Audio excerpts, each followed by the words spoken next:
విశ్వేశం మాధవం డుంటిం దండపాణించ భైరవం వందే కాశీం గుహాం గంగాం భవానీం మణికర్ణికాం.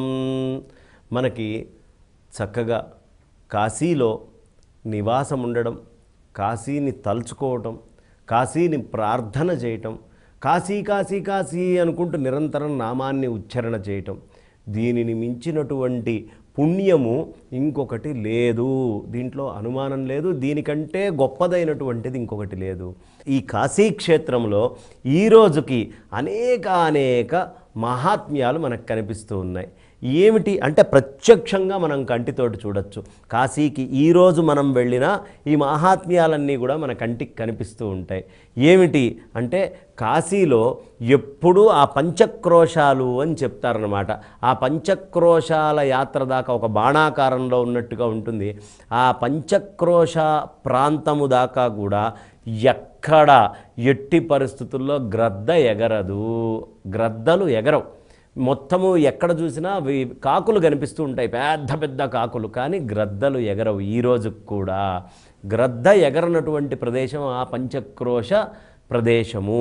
ఆ కాశీక్షేత్రములో గ్రద్దలు ఎగరకపోవడము అనేది మరి ప్రత్యక్షమైన వింతే కదా. అన్ని చోట్ల ఎగురుతున్నటువంటిది. ఇంకొక విశేషం ఏమిటంటే మనం రామేశ్వరానికి వెళ్తే రామచంద్రమూర్తి వారు సైకతలింగాన్ని అక్కడ ప్రతిష్ఠ చేశారు. అక్కడ నిరంతరము రామేశ్వర క్షేత్రం మీద ఎప్పుడూ ఒక గద్ద ఇలా తిరుగుతూ ఉంటుంది. ఎప్పుడూ గ్రద్ద తిరుగుతూ ఉండేది రామేశ్వరం అయితే, అసలు గ్రద్ద అనేది తిరగకుండా ఉండేటటువంటిది ఏదైనా ఉంది అంటే అది కాశీక్షేత్రము. అలాంటి ఆ కాశీక్షేత్రంలో మొదటి వింత గ్రద్ద ఎగరకపోవడం అయితే, రెండో వింత ఆవులు పొడవవు. కాశీలో ఆవు అసలు పొడవటము అనేది ఎవడు చూడ్డు. అయ్యా నన్ను ఆవు పొడిచింది అని కాశీలో ఎవడు అండు. ఏ సందులోకి వెళ్ళినా, గొంతులోకి వెళ్ళినా, ఎక్కడికి వెళ్ళినా ఆవులు అక్కడ ఉంటాయి. కానీ ఏ ఆవు ఒక వ్యక్తిని పొడిచింది అనే మాట మనం వినలేము, దుర్లభము అది. ఎందుకు కాశీక్షేత్రంలో ఆవులు పొడవవు అనేదానికి ఎంత అద్భుతమైన వింత ఉంటే ఇంకా ఏ ప్రదేశానికి వెళ్ళినా తలలు ఊపుతాయి కదా కాశీలో. కానీ కాశీలో మాత్రం తల ఊపవు. దానికి ప్రత్యక్ష నిదర్శనం. ఎవరైనా వెళ్ళి ఇట్లా అని చూడొచ్చు. అసలు ఆవు ఎట్టి పరిస్థితుల్లో తన తలతోటి ఒక మనిషిని పొడవదక్కడ. ఇంకా విశేషం ఏమిటి అంటే, పాపం మనకు అనేక దండయాత్రలు జరిగినాయి. ఈ దండయాత్రలు జరగక ముందు కాశీ వీధులన్నీ చాలా విశేషంగాను, రకరకాలైనటువంటి అరణ్యాలు, వనాలతోటి నిండి చాలా అద్భుతంగా, చూడడానికి ఒక్కసారి చూసినంత మాత్రానే ఆశ్చర్యపోయే విధమైనటువంటి వనాలతోటి నిండి ఉండేదట. కానీ మ్లేచ్ఛీయులు, విదేశీయులు మన మీద చాలామంది దాడి చేసినప్పుడు కాశీనగరం మీద విశేషంగా దాడి చేశారు. ఆ సమయంలో ఎక్కడ విశ్వేశ్వరుడికి దాడి జరుగుతుందో, ఎక్కడ ఈ క్షేత్రాల మీద దాడి జరుగుతుందో అని అందరూ ఇళ్లని ఇలా ముందరికి పెంచుకుంటూ ఆ సందులన్నిటినీ కూడా ఇరుకు సందుల కింద మార్చేశారు. చాలా చిన్న సందులు, అంటే చాలా గుర్రాలతోటి తిరిగి వచ్చి ఆ కాశీలోకి వెళ్ళి యుద్ధం చేయడానికి యోగ్యంగా లేకుండా ఉండేట్టుగా ఇళ్లనంతా ముందరికి పెంచుకుంటూ వచ్చారు. ఈ ఇళ్ళు ముందరికి ఉండేటప్పటికి వీళ్ళకి ఏమర్థమవుతుంది, కాశీలోకి ఎలా పోవాలి, ఏ విధంగా పోవాలి, ఎటు తిరగాలి, ఏం తిరగాలో అర్థం కాకూడదని మొత్తం ఇరుకు సందులు చేసేసి కాశీ మొత్తం అట్లా ఇరుగ్గా ఉండడానికి కారణము, విదేశీయులు దండయాత్ర చేసినప్పుడు వాళ్ళ యొక్క త్యాగానికి నిరతిగా అలా తీసుకొని ఇళ్లల్లోనే కొన్ని మహత్తరమైనటువంటి క్షేత్రాలను కూడా పెట్టుకున్నారు. అయితే ఇప్పటికీ అంత చిన్న సందులు కదా, మనం సందులో వెళ్తే ఆవుకి పక్క నుంచి ఇట్లా రాసుకుంటూ వెళ్ళాల్సి వస్తుంది. కానీ ఆవు కదలదు, మనల్ని ఇబ్బంది పెట్టదు. మొట్టమొదటిది గ్రద్ద ఎగరదు, రెండవది ఆవు పొడవదు. ఆ తర్వాత కాశీలో మీరు ఏవైనా చక్కటి సుగంధమైనటువంటి, సుగంధ వాసనలు వచ్చేటటువంటి పూల మొక్కల్ని వేయండి. కాశీలో పెరిగినటువంటి మొక్క ఎప్పుడూ మనకి వాసన రాదు. అది ఈ రోజుకి ప్రత్యక్ష ప్రమాణం మనందరికీ. అక్కడికి వెళ్తే కాశీలో పెరిగేటటువంటి ఆ పువ్వు వాసన రాదు. కాబట్టి కాశీలో వాసన అనేది పూల నుంచి రాదు. ఇంకా తర్వాతది బల్లి ఎట్టి పరిస్థితుల్లో కాశీలో అరవదండి. అసలు బల్లి అరవడము అనేది మనం వినం. బల్లి అరిచేది ఇంకెక్కడైనా వేరే దగ్గర వినొచ్చు, కానీ కాశీలో బల్లి అరవదు. ఇది ఒక శాసనంగా చెప్తారు మనకి పెద్దవాళ్ళు. ఆ తర్వాత కాశీలో శవం వాసన రాదు. మిగతా ఎక్కడైనా ఒక మనిషి పోయిన తర్వాత కొంత సమయం అయ్యేటప్పటికి వాసన వస్తుంది కాబట్టి ఇంక్యుబేటర్ బాక్సులు తీసుకొచ్చేసి రకరకాలుగా బాక్సుల్లో పెట్టి కరెంటు వేసి ఆ చల్లదనాన్ని అట్లా ఉంచి శరీరం పాడైపోకుండా రకరకాల వ్యవస్థల్ని మనం చేసుకుంటాం కదా. కాశీలో ఏమీ చేసుకోక్కర్లేదు. కాశీలో మరణించినటువంటి శవాన్ని అట్లా 3 రోజులు 4 రోజులు అక్కడే వదిలేసినా మీకు వాసన అనేది తెలియదు. శవం వాసన రాకపోవడం అనేది విశేషం కదండి. ప్రపంచంలో అంతటా వాసన వచ్చేటటువంటి శవము కాశీలో ఎందుకు రావట్లేదు? ఒక్క క్షణం గనక మనం ఆలోచిస్తే మనకి తెలుస్తుంది ఆ పంచక్రోశాలు ఎంత మహత్తుని కలిగి ఈ రోజుకు కూడా ఉన్నాయి అనేటటువంటిది. ఇంకా గొప్ప విశేషం ఏమిటంటే కాశీలో ఒకసారి మరణించిన తర్వాత ఏ ప్రాణి కానివ్వండి, అది పిల్లి కానివ్వండి, కుక్క కానివ్వండి, పక్షి కానివ్వండి, ఆవు కానివ్వండి, మనిషి కానివ్వండి, ఎవరైనా సరే మరణించిన తర్వాత వాళ్ళ ఎడమ చెవు కిందకి వాలి కుడి చెవు పైకి లేస్తుంది. కాశీ క్షేత్రం యొక్క వైశిష్ట్యం ఏమిటయ్యా అంటే ఎడమ చెవు కిందకి వాలి కుడి చెవు పైకి లేవడము. ఎప్పుడు కుడి చెవ్వే పైకి లేస్తుంది. ఏమిటండి ఎందుకు కుడి చెవు పైకి లేస్తుంది అంటే విష్ణు సహస్రనామాల్లో అమ్మవారు అడుగుతుంది కదా, కేనోపాయేన లఘునా విష్ణోర్నామ సహస్రకం పఠ్యతే పండితైర్నిత్యం స్తోతుమిచ్చామ్యహం ప్రభో అని అడిగితే అప్పుడు ఏం చెప్తాడు ఆయన? శ్రీరామ రామ రామేతి రమే రామే మనోరమే సహస్రనామ తత్తుల్యం రామనామవరాననే. ఆయన శ్రీరామ రామ రామేతి రమే రామే మనోరమే అని కనుక మీరు అనుకుంటే అది సహస్రనామాలతోటి తత్తుల్యం, 1000 నామాలు చదివిన దాంతో దీన్ని తారక మంత్రము అంటారు. ఎవరైతే శరీరాన్ని అక్కడ కాశీలో చాలిస్తారో వాళ్ళ ఎడంచెవు కిందకి వాలి కుడి చెవు పైకి లేస్తుంది. కారణం ఏమిటయ్యా అంటే అక్కడ విశ్వేశ్వరుడు స్వయంగా వచ్చి ఆ మరణించినటువంటి ప్రాణి చెవులో రామతారకాన్ని బోధిస్తారట, రామతారకాన్ని ఉపదేశిస్తారట. ఆ రామతారకం సాక్షాత్తు పరమేశ్వరుడు చెప్పడం వల్ల ఏ ప్రాణి మరణించినా ప్రత్యక్షంగా మనం వెళ్ళి చూసుకోవచ్చు. ఎడమ చెవు కిందకి వాలి ఉంటుంది, కుడి చెవు పైకి లేచి ఉంటుంది. అది ఇప్పటికీ మనకి ప్రత్యక్షంగా కంటికి కనిపించేటటువంటి మహత్తు, దీంట్లో ఎలాంటి అనుమానము లేదు. అంతటి మహత్తు కలిగినటువంటి ప్రదేశము. అందుకే రామకృష్ణ పరమహంస వారు ఒక సందర్భంలో నావలో అలా వెళ్తూ ఒక దగ్గర చూడంగానే విస్తుపోయి ఆశ్చర్యంతో అలా మూర్ఛపోయి లేచారట.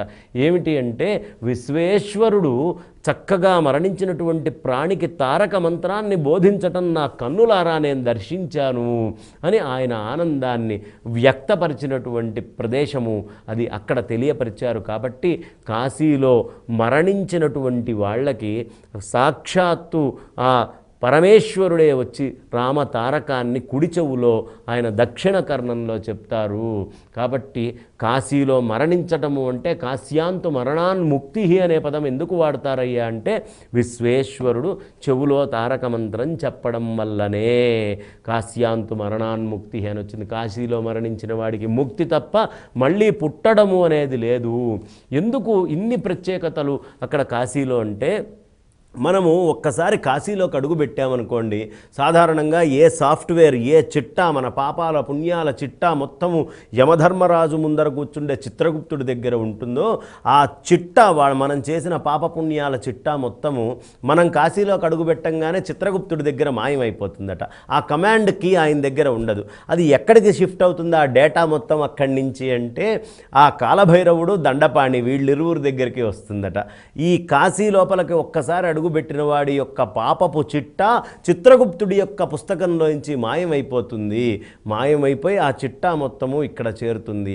అప్పుడు ఇక్కడ మనం చేసినటువంటి పాపాలు ఏవైతే ఉంటాయో దానికి మామూలుగా దానికంటే కూడా అధికమైనటువంటి అనేక రెట్ల ఎక్కువ శిక్షను వేస్తారట దండపాణి కాలభైరవుడు ఇద్దరు కూడా.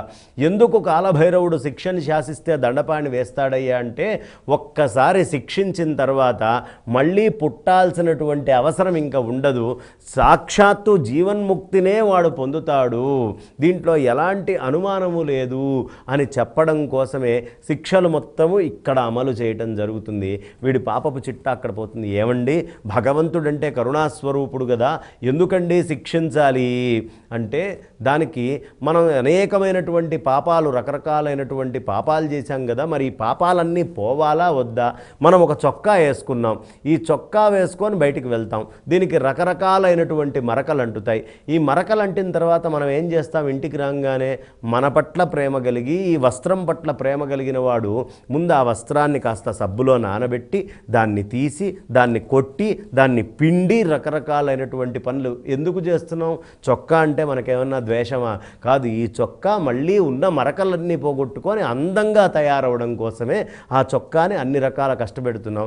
ఈ శరీరంతో మనం అనేకమైనటువంటి వాచిక మానసిక కాయికమైనటువంటి పాపాలు చేశాం కాబట్టి ఈ పాపాలన్నిటినీ తీసేయడానికి అనుగ్రహంగా మాత్రమే అక్కడ శిక్షలు వేయటం జరుగుతుంది.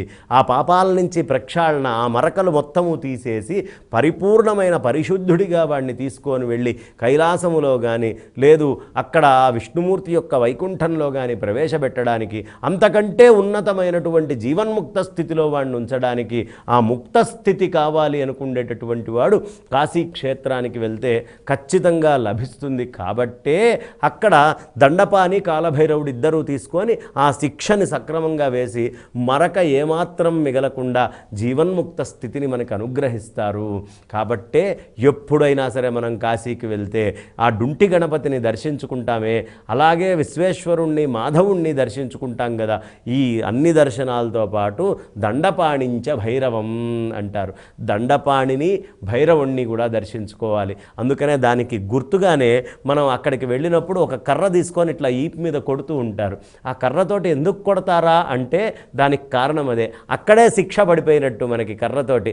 ఆ శిక్ష పడినప్పుడే కొంత పాపం అక్కడ తొలగిపోయినట్టు, దీంట్లో అనుమానం లేదు. కాబట్టి ఆ పాపము పోవడము, తర్వాత కొత్త పాపాలు చేయకుండా ఉండడానికి రక్ష కూడా అక్కడే ఇస్తారు. ఆ పాపము పోవడం వల్ల సగం రోగాలు తగ్గుతాయి. కొత్త పాపాలు మన శరీరాన్ని ఆవహించి ఉండకుండా ఉండడానికి అక్కడ ఒక రక్ష దారంగా కడతారు మనకి. దాన్నే కాశీతాడు అని మనం పిలుస్తాం. ఈ కాశీతాడు మళ్ళీ కొత్తవేవి అరిష్టాలు మన దగ్గరికి రాకుండా కాపాడుతుంది. కాబట్టే అందుకే అక్కడికి వెళ్ళి ఒక్కసారైనా సరే ఆ భైరవుడి దగ్గర దేవరాజ సేవ్యమాన పావనాంగ్రి పంకజం వ్యాళ యజ్ఞ సూత్రమిందు శేఖరం కృపాకరం నారదాది యోగి బృందవందితం దిగంబరం కాశికాపురాధినాథ కాల భైరవం భజే అని చక్కగా నమస్కరించుకొని ఆ స్వామికి పరిపరి విధాలుగా శరణులు వేడుకోవాలి. అంతటా నిండి ఉన్నటువంటి విశ్వేశ్వరుణ్ణి, అన్ని చోట్ల ఉన్నటువంటి విశ్వేశ్వరుణ్ణి ఈ నేత్రాలు చూడగలవా? ఎవరు చూడాలయ్యా అంటే విశాలాక్షి, అన్నపూర్ణే విశాలాక్షి అంటారు. ఆ విశాలాక్షి అని ఎందుకు వాడారు? విశాలమైన నేత్రాలు. ఈ విశాలమైన నేత్రాలే కాదు, తన మనస్సు కూడా ఎంతో విశాలమై ఆ బుద్ధి లోపల, మనస్సు లోపల, అంతఃకరణం లోపల పరిపూర్ణంగా పరమాత్మని దర్శించగలిగేటటువంటి స్థితికి సూచనే ఆ తల్లి విశాలాక్షి. మరి మాధవుడు ఏమిటయ్యా అంటే మాధవుడే ప్రప్రథమంగా అక్కడ తపస్సుని ఆచరించినటువంటి వాడు. ఆయన అక్కడ ఉండి ఆ మొత్తం మణికర్ణికని మొత్తాన్ని కూడా, మణికర్ణిక తీర్థాన్ని అక్కడ తవ్వినటువంటి వాడు. మొట్టమొదట మణికర్ణిక రావడానికి కారణం ఆయనే. ఆ స్వేద జలాలు మొత్తం అట్లా పడుతూ ఆయన యొక్క కర్ణము, చెవు దగ్గర ఉండేటటువంటి కుండలము ఎగిరి ఒక్కసారి ఆ తవ్వేటటువంటి కూపములో పడ్డదట. అందుకే దానికి మణికర్ణిక అని పేరు. మణికర్ణిక అని దాన్ని పిలవడానికి ముఖ్య కారణము అదే. దాన్ని మణికర్ణిక అంటారు. అయితే అనేక కథలు ఉన్నాయి, ఒకటి రెండు కాదు. ఒకానొక సందర్భంలో పరమేశ్వరుడు విశేషంగా నృత్యం చేస్తూ ఉంటే ఆ నృత్యము చేసే సమయంలో ఆయన కుండలం ఒకటి కైలాసములో జారి అక్కడ పడడం వల్ల దాన్ని మణికర్ణిక అని పిలుస్తారని, ఇంకొక సందర్భంలో మనకి దక్షుడు చేసినటువంటి అవమానం భరించలేక ఆ దాక్షాయణి అగ్నిలో పడిపోయిన తర్వాత ఆ అగ్నితో రూపంలో ఉన్నటువంటి దాక్షాయణిని పరమేశ్వరుడు మోసుకెళ్తుంటే కుండలము ఆ తల్లిది జారి ఆ జలములో పడడం వల్ల దాన్ని మణికర్ణిక అని పిలుస్తారు అని రకరకాలు చెప్పినప్పటికీ ఎక్కువ ప్రమాణంగా నారాయణుల వారి యొక్క కర్ణిక పడ్డది కాబట్టే దాన్ని మణికర్ణిక అన్నారు అంటారు. అయితే విచిత్రం ఏమిటంటే ఈ మణికర్ణిక దగ్గర ఎప్పుడు దేవతలందరూ మణికర్ణికలో ఎవడైతే స్నానం చేసి మునిగి లేస్తాడో మధ్యాహ్నం సచేల స్నానము, వాణ్ణి ప్రతి ఒక్కళ్ళు అక్కడ ఉండి ఇట్లా చూస్తూ ఉంటారట. దేవతలందరూ ఎదురు చూస్తారు. సూర్యుడు ఆయన 1000 కిరణాలు అట్లా వేసి ఎదురు చూస్తూ ఉంటాడు. ఎందుకోసం అయ్యా అంటే అప్పుడు ఎవడైతే మునిగి లేస్తాడో వాడి కోసం విష్ణుమూర్తి శివుడు ఇద్దరు తగాద తగాదా పడతారట. వీడిని నేను కైలాసం తీసుకెళ్తానంటే వీడిని వైకుంఠం తీసుకెళ్తాను అని ఇద్దరు పోటీ పడుతూ ఉంటారు. ఈ ఇద్దరూ పోటీపడి ఒకళ్ళనొకళ్ళు నంది మీద కైలాసానికి వెళ్ళాలని శివుడు, తర్వాత గరుడు మీద వైకుంఠానికి వెళ్ళాలని విష్ణువు పోటీ పడుతుంటే అప్పటికప్పుడు అలా వచ్చేసి విష్ణులోకానికి తీసుకొని వెళ్ళిపోతూ ఉంటుందట ఆ గరుడు యొక్క ప్రధానమైనటువంటి కర్తవ్యం. అందుకనే ఇంద్రాది దేవతలు అందరూ కూడా ఎదురు చూస్తూ ఉంటారు. ఎవడైతే స్నానం ఆచరిస్తాడో, సచేల స్నానం మధ్యాహ్నం మౌనంగా ఉండి ఆచరిస్తాడో అలాంటి వాడు ఆ జీవుడు ఏ లోకానికి వెళ్తాడు, ఇప్పుడు కైలాసానికి వెళ్తాడా వైకుంఠానికి వెళ్తాడా అని ఎదురు చూస్తూ ఉంటారు అని శంకర భగవత్పాదాచార్యుల వారు మణికర్ణికాష్టకంలో మనకి ఎంతో విశేషంగా మణికర్ణికా వైశిష్ట్యాన్ని తెలియపరుస్తూ దాని గురించి చెప్తారు. అందుకనే చూడండి, మిగతా చోటంతా గంగ ఎట్లా ప్రవహించినా ఒక్క మణికర్ణిక దగ్గర మాత్రం చాలా నిర్మలంగా నిశ్శబ్దంగా మనకి ఇప్పటికీ ప్రత్యక్షంగా భౌతికంగా కనిపిస్తూ ఉంటుంది. చాలా నిర్మలమైనటువంటి ప్రవాహము అక్కడ మనకి తెలుస్తూ ఉంటుంది. ఈ మణికర్ణికా క్షేత్రము ఎంతో దాన్ని వర్ణించటం, ఈ మధ్యాహ్నము పూట 12 గంటల సమయంలో ఉండే అపరాహ్నానికి వెళ్ళి అక్కడ ఎవడు స్నానం చేస్తున్నాడో సచేల స్నానము, ఆ స్నానము చేసి బయటికి వచ్చినటువంటి వాడి యొక్క పుణ్యము కానీ వాడి యొక్క మహత్తుని కానీ బ్రహ్మదేవుడు మరి ఒక్కొక్క తలతో ఒక్కొక్క వేదాన్ని ఉచ్చరిస్తూ ఉంటాడు కదా, ఆయన ఆ మొత్తము 4 తలలతోటి ఏ ఒక్క తలతోటి కూడా స్నానం చేసి వచ్చిన వాడు ఎంత పుణ్యాత్ముడు అనేది పూర్తిగా వర్ణించలేడట. స్నానం చేసిన వాడి యొక్క పుణ్యాన్నే వర్ణించలేకపోతే మణికర్ణిక పుణ్యాన్ని ఎక్కడ వర్ణించగలరు? విశ్వేశ్వరుడి యొక్క పుణ్యాన్ని, విశ్వేశ్వరుడి యొక్క మహత్తుని ఏం వర్ణించగలరు? ఈ సృష్టిలో ఆ కాశీక్షేత్రము యొక్క మహాత్మ్యాన్ని చెప్పడము ఎవ్వడి తరము కాదు. ఎంత ప్రయత్నం చేసినా ఇంకా చాలా మిగిలే ఉంటుంది. ఎందుకంటే సమస్తమైన దేవతా శక్తులు ఒక దగ్గరకు వచ్చి కూర్చొన్నటువంటి ప్రదేశము భౌతికంగా కూడా. అంతటి విశేషమైనటువంటి ఆ కాశీక్షేత్ర వైభవము, ఆ మణికర్ణికా ఘట్టము యొక్క ప్రశస్తి ఎంత చెప్పినా చాలా తక్కువే. జీవన్ముక్తము అనేది దాస్యం చేస్తుంది ముక్తికాంత మణికర్ణికలో స్నానం చేసిన వాడికి. ఖచ్చితంగా ఈ రోజుకి దేవతలు, మహాత్ములు, మహానుభావులు అందరూ కూడా ఆ మణికర్ణిక దగ్గర స్నానాన్ని ఆచరిస్తారు. మణికర్ణికలో స్నానం చేసిన తర్వాత ఎవడు వెళ్ళి చాలా శ్రద్ధాసక్తులతో పితరులకి తర్పణాలు వదులుతాడో, అలాగే మౌనంగా స్నానం చేసి విశ్వేశ్వరుడి యొక్క దర్శనాన్ని వాడు చేసుకుంటాడో, అలాంటి వాడి యొక్క పాపరాశి మొత్తం భస్మీపట్టణం అవడమే కాకుండా సమస్తమైనటువంటి పుణ్యాలు వాడిని ఆవహించి ఆ పుణ్యపాపాలకి అతీతుడై వాడు ఆ పరమేశ్వరుడిలో ఐక్యమవుతాడు. దీంట్లో ఎలాంటి అనుమానము లేదు, దీంట్లో ఏ విధమైనటువంటి సంశయము పెట్టుకోవాల్సిన అవసరం లేదు. అంతటి మహత్తరమైనటువంటి ఆ మణికర్ణికా తీర్థం. అందుకే భవానీం మణికర్ణికాం అనే ప్రయోగం చేశారు. విశ్వేశం మాధవం డుంటిం దండపాణించ భైరవం వందే కాశీం గుహాం గంగాం భవానీం మణికర్ణికాం. ఆ మణికర్ణిక క్షేత్రము యొక్క వైశిష్ట్యాన్ని చెప్పనలవి కాదు ఎట్టి పరిస్థితుల్లో. ఇక ఆ పక్కనే ప్రవహించేటటువంటి ఆ గంగమ్మ గురించి ఎవరు చెప్పగలరండి? గంగా గంగేతి యోబ్రూయాత్ యోజనానాం శతైరపి ముచ్యతే సర్వపాపేభ్యో విష్ణులోకం సగచ్చతి అని చెప్తారు. ఆ గంగా అమ్మని 100 యోజనాల అవతల ఉండి కూడా ఎవడైనా గంగా గంగా గంగా అంటే చాలట వాడి పాపాలన్నీ భస్మీపట్టణమై వాడు ఆ వైకుంఠానికి చేరతాడు, విష్ణులోకానికి వెళ్తాడు. విష్ణులోకం వెళ్ళి సాయుజ్య ముక్తిని పొందుతాడు. ఎక్కడో దూరంలో ఉండి గంగా గంగా గంగా గంగా అని తలుచుకుండేటటువంటి వాడే. ఇంకా ఆ గంగాదేవి యొక్క నామాలని ఉచ్చరించినంత మాత్రాన చాలట. ఒక 12 నామాలు ఉంటాయి. నందిని, నలిని, సీత, మాలిని చ మహాపగా విష్ణు పాదాబ్జ సంభూత గంగా త్రిపథగామిని భాగీరథి భోగవతి జాహ్నవి త్రిదశేశ్వరి ద్వాదశైతాని నామాని ఎత్ర ఎత్ర జలాశయే.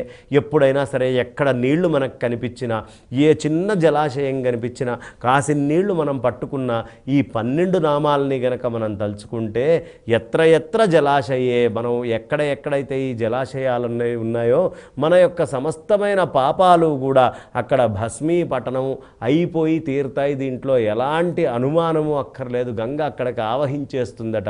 అంటే ప్రత్యక్షంగా గంగలో స్నానమే చేయక్కర్లేదు. 12 నామాలు గంగవి తలుచుకొని ఒక్క చెంబుడు నీళ్లు గనక మనం పోసుకుంటే మనకి పరిపూర్ణమైనటువంటి పాపరాశి మొత్తము భస్మీపటనం అవుతుంది. అంటే ఆ గంగా మాహాత్మ్యాన్ని ఎవరు వర్ణించగలరు? అంతటి మహత్తరమైన గంగ 100 యోజనాల దూరంలో ఉండి తలుచుకుంటేనే తరింపజేసేటటువంటి ఆ గంగ యొక్క వైశిష్ట్యము మనం ఎంత చెప్పుకున్నా చాలా తక్కువే. ఆ గంగకి ఒక ప్రత్యేకత ఉందండి. ఏమిటయ్యా అంటే, మన గంగా నది ఉన్నప్పుడు అనేక మంది స్నానాలకు వస్తారు.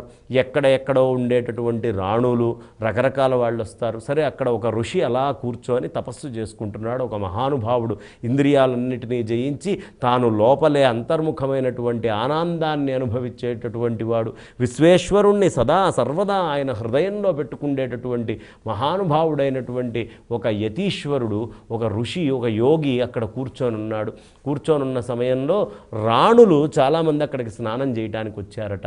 ఎవరో రాణులు, వారి పరివారము అందరూ కూడా. మరి రాణులు ఊరికినే స్నానం చేస్తారా? వాళ్ళు చక్కగా పునుగు, జవ్వాదు, రకరకాలైనటువంటి కస్తూరి, ఇంకా గంధము అన్నీ అరగదీసి రాసుకొని స్నానం చేస్తున్నారు. చక్కగా పునుగు అన్నీ అరగదీసుకుంటున్నారు, రాస్తున్నారు. ఈ పునుగు ఎక్కడి నుంచి తయారవుతుంది? పునుగు పిల్లి లోపల ఉండేటటువంటి ఒక మదాన్ని తీస్తే అది సుగంధ ద్రవ్యమైన పునుగుగా మారుతుంది. అది పిల్లిలో నుంచి మనకు బయటకు వస్తుంది. ఆ తర్వాత కస్తూరి అనేది జింక మృగనాభి నుంచి మనకు వస్తుంది. ఆ కస్తూరి అనేది కూడా చాలా విశేషమైనటువంటి వాసన. ఇప్పటికీ మనం దేవతలకు అభిషేకాల్లో వీటిని వాడుతూ ఉంటాం. గంధము చెక్క, దాన్ని తీసి అరగదీస్తూ ఉంటారు. ఇలా గంధము, జవ్వాదు, వేర్లు, చెట్లు, అలా ప్రాణులు అన్నిటినీ కూడా వాటిని తీసుకొని చేస్తారు. గంగలో స్నానం చేసిన వాడు ఖచ్చితంగా తరిస్తాడు. దీంట్లో అనుమానం ఏమీ అక్కర్లా. ఈషన్ మాత్రం కూడా అనుమానం అక్కర్లా. గంగాని తలుచుకుంటేనే తరించిన వాడు గంగా స్నానం చేస్తే తరించడండి, ఖచ్చితంగా తరించి తీరుతాడు. అయితే ఇంకా విశేషం ఏమిటంటే, ఈ పునుగు ఇవన్నీ రాజకుమారులు వీళ్ళందరూ రాసుకున్నారు కదా, ఆ రాసుకొని ఒక్కసారి నీళ్లల్లో మునుగుతుంటే ఈ ఋషి గంగ ఒడ్డు మీద కూర్చొని అట్లా తపస్సు చేసుకుంటున్నటువంటి ఋషి కళ్ళు తెరిచి చూశాడట. చూసేటప్పటికి ఆయన వీళ్ళు ఏ పునుగు ఏ పిల్లిలో నుంచి తీసి రాసుకున్నారో ఆ పిల్లులు కూడా స్వర్గానికి వెళ్ళిపోతున్నాయట. ఆ జింకలు కూడా స్వర్గానికి వెళ్తున్నాయి. ఆ వృక్షాలు కూడా స్వర్గానికి వెళ్తున్నాయి. అంటే ప్రత్యక్షంగా తెలిసి కాదు, ఏ విధమైన సంబంధము లేకుండా పరోక్షంగా ఎవరో రాణులు వాళ్ళ యొక్క అందము కోసము, వాళ్ళ యొక్క సుఖం కోసము పునుగుని రాసుకుంటే ఆ రాసుకున్నటువంటి పునుగు ఈ నీళ్లలో మునిగినందువల్ల ఆ పిల్లులన్నీ తరిచి స్వర్గానికి వెళ్తున్నాయి. అంటే ఇక తెలిసి ఆ గంగాక్షేత్రం దగ్గరికి వెళ్ళి అక్కడ స్నానం చేసినటువంటి వాడికి, అందుకనే మనకి చెప్తారు పెద్దలు, ఈ గంగా వైభవం చెప్పాలంటే స్వర్గారోహణ సోపాన అనే పదం వాడతారు. స్వర్గాన్ని ఆరోహించడానికి మెట్లు కావాలిగా. ఎవడైనా పైకెక్కాలంటే ఏం కావాలి? మెట్లు కావాలి. మరి ఈ స్వర్గం అనే దానికి మెట్లు ఎక్కడున్నాయ్యా అంటే ఏమీ లేదు. చక్కగా ఆ గంగలోకి వెళ్ళి ఆ గంగా నదిలో ఒక్కసారి స్నానం చేసి పైకి లేస్తే వెంటనే వీడికి స్వర్గానికి వెళ్ళేటటువంటి మెట్లు వీడి యొక్క ప్రయత్నం లేకుండానే పై మెట్టు దాకా కూడా వెళ్ళిపోతాడు. అలా అనుమానం లేకుండా స్వర్గారోహణ సోపానము అనేటటువంటిది మనకి కలిగిచ్చేటటువంటిది గంగా. అందుకనే ఎప్పుడైనా సరే గంగ దగ్గరికి వెళ్ళేటప్పుడు మనం చాలా శ్రద్ధగా, భక్తిగా, ఏదో అపవిత్రంగా ఉంది, అలా ఉంది, ఇలా ఉంది అనే భావన కాకుండా భక్తి శ్రద్ధలతోటి ఆ గంగ దగ్గరికి వెళ్ళి మనం గనక మునక వేస్తే, ప్రస్తుతము జనము మనమే అందరం పాడు చేసుకుంటున్నాం గంగా నదిని.